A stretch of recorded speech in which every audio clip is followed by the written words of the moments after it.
Hi, I'm Willie Medina. I'm talking to Kendall, owner of the Limestone Coffee and Tea Shop. And we're trying to get some insights into what motivated Kendall 18 months after closing her previous store to come back and regale us with her coffee and tea.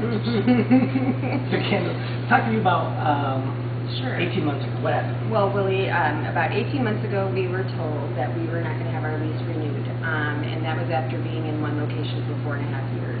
And it was only because our landlord did not want to renew. And soon to be, the rental room came about 3 months after we left. And we don't know too much about anything that's gone on in there since then. But in our hearts and in our minds, we had a business running that was just turning the page of starting to see some profit. And when that happened, that was when we were told we weren't going to be having our business any longer. And we were given a 30-day notice to vacate, to uproot an entire business, find a place for it, and get out of there, basically. And we knew at that point that we did not have the funding to move, to start over, to paint even a new place if we wanted to.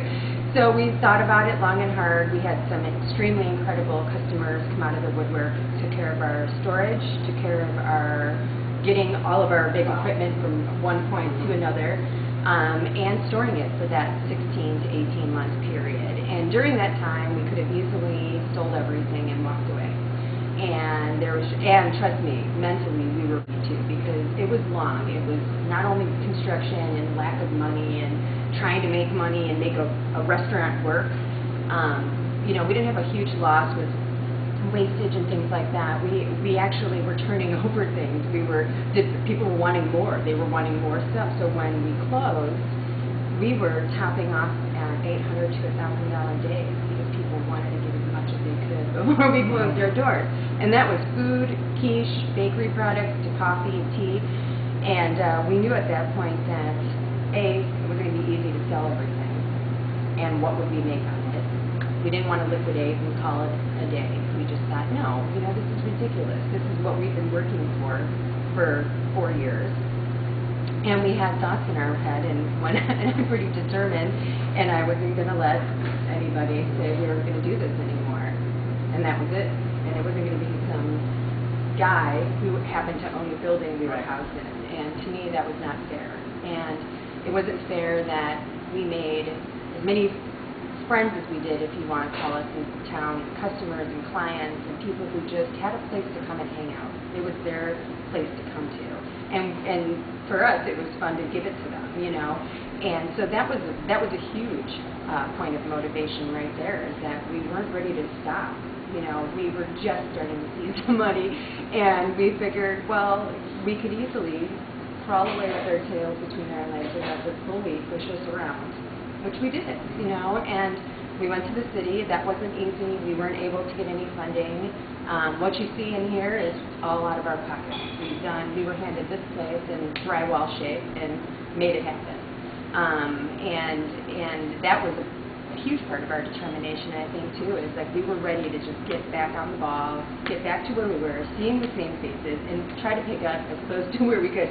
Many people would think, wow, that's a long time to think you're going to see anybody, or are they going to remember you? And we would have people, you know, emailing us through the year, what's going on, when are you coming back? We set up flash markets that whole year, whether it was at Water Street Studios, which I was a member of.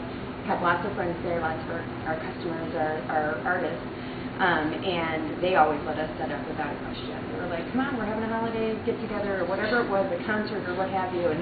And I would go, you know, volunteer my time off of Limestone hours, and then they'd kind of scratch my back, and I'd scratch theirs, and we would set up a table, and we then broadcast it on our Facebook page, and we just kept that momentum going, even if it was the tiniest bit, even if it was a pound of coffee that someone would come and pick up, we still did it. Or like holiday season, people were like, you guys have bus pie, can we get some? So we would make arrangements. And it was almost like we would have these like little secret meetings in town, like we were caffeine dealers or something. And we would meet people, and we would make the connection with them and sell them their coffee, and that was it. But people never stopped asking about us. And in personal emails to the website for the shop, we just kept hearing from people. They weren't done with us. We weren't done being here. And then Batavia Enterprises, who's the owner of the property, who's also Austin Dempsey, was a good customer of ours, his family-owned TI. He came out of the woodwork and was just kind of telling us, you know, I believe in you guys, we'll make this work, we'll make this work. He went to bat with us for the city. We still couldn't get any funding. He got a little bit. He put in money of his own, and they gave us this place. Wow. And cheaper rent than what we had. Way cheaper out of the 4 years total that we were at the other place. I mean, total market rate was what would be considered standard in even Geneva, and we were being charged so many more dollars at the last location. It was almost like we got booted out abruptly. It wasn't fun, but at the same time, it happened for this reason. And When did you open here? we opened here on March 18th, And the reaction has been? and it was almost right off the bat. Wow. We had the same people coming in, exactly what we were hoping for. And though the food is a little different, now that I have a bigger place and I actually have a kitchen, as opposed to the last place was very small, it was mainly coffee bar and a very small kitchen. We had to do a lot of, you know, frozen bake-off products. Now I have this beautiful kitchen and my license so that I don't have to cook everything from a frozen point. So I can do a lot more here. I have breakfast sandwiches, lunch sandwiches. We do our homemade soups. And seasonally we'll be working with a farm that's out in Hebron, which then we are part of their CSA package. We are a pickup destination for their customers, and they in turn give us a full load of free veggies every week, fresh. Wow. And we get to serve all that and make our menu off of that. And that's one thing that's different about this location is we have more food. Everything is more healthful options, as opposed to in town. You're not going to go and get a sandwich and chips or fries here. You're going to come and get a salad with your sandwich. That's just how it goes. We do make substitutions. I'm not that harsh about it, but that's what we offer. It's just different. Everything is homemade now, completely homemade. Soups to the doughs and our quiche and everything. And I think it sets us apart for sure. I mean, we're dealing with a big bar town here, and that was what we learned the first time. We didn't really need to be open at night unless we had a liquor license, and that's next on our list. It would have been, we would have hoped to have opened with it, but it just didn't go that way for us. So we thought we'll come to it, but right now we were able to at least do a good menu for breakfast and lunch, get some good like brunch kind of mealies going on the weekend, and now we've got outdoor seating. We've got over 500 square feet larger than we did before. So overall, this whole thing has happened for the best reason possible. We're where we wanted to be. Okay. You know. Can you talk to me about why? Why I wanted to do it. Well, initially, I mean, why open a coffee shop? Why? What's the Well, inspiration? truthfully, my mom and I, she was retiring from being a teacher, and I had just had my second daughter, and I was looking at something to do, and she was as well, and we kept meeting at Starbucks and where have you, and we were juggling kids, and we were like, what should we do? We thought it would just be really fun to open up, a very novel idea to open up like a wine shop or something. And while we were fumbling with children at a coffee shop, I'm like, why don't we open up a family-friendly coffee shop? Because this is ridiculous.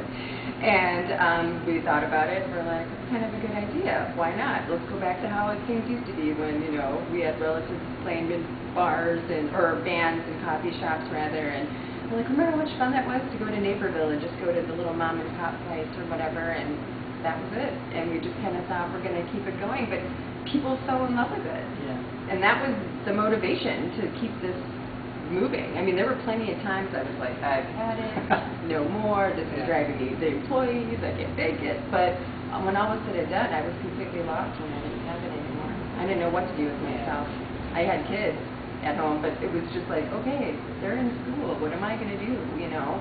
And it was the motivation of making money and trying to bring something funky and quirky back and original and get out of the corporate, you know, boring kind of lifestyle. And I mean, I did go to Starbucks, I've gone to Caribou, or I've gone to all sorts of places, but to me it's nice to walk into a place and they have the same thing that you're looking for. They recognize you. They may have your drink ready for you. And those are all the things we're known for. We're known for being personable with people. We're known for good service. Just, I think, and it's because we're not corporate.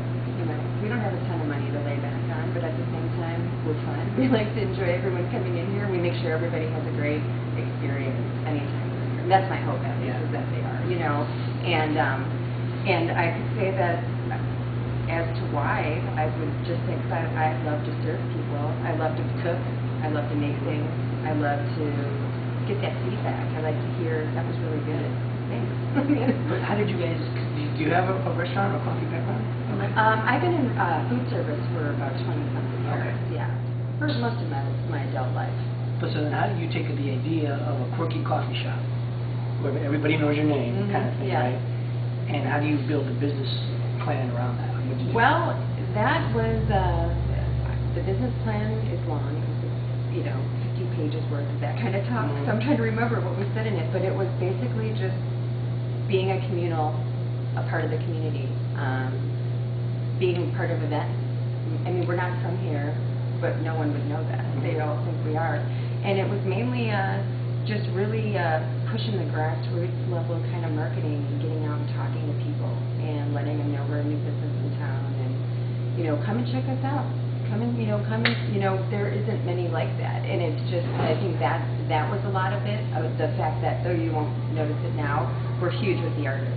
We just don't have our hanging system up in here yet, so we have no art on our walls yet. But that was a huge lock-in right there. We partnered with Water Street Studios with a lot, and it was just, I think, a communal, just like a creative spot. Like people would meet, they would have a good time, they would. I'm trying to think here what's a good answer for you, because I know why people come in. They like it. They like what they're eating. They like how they're feeling when they're in the place.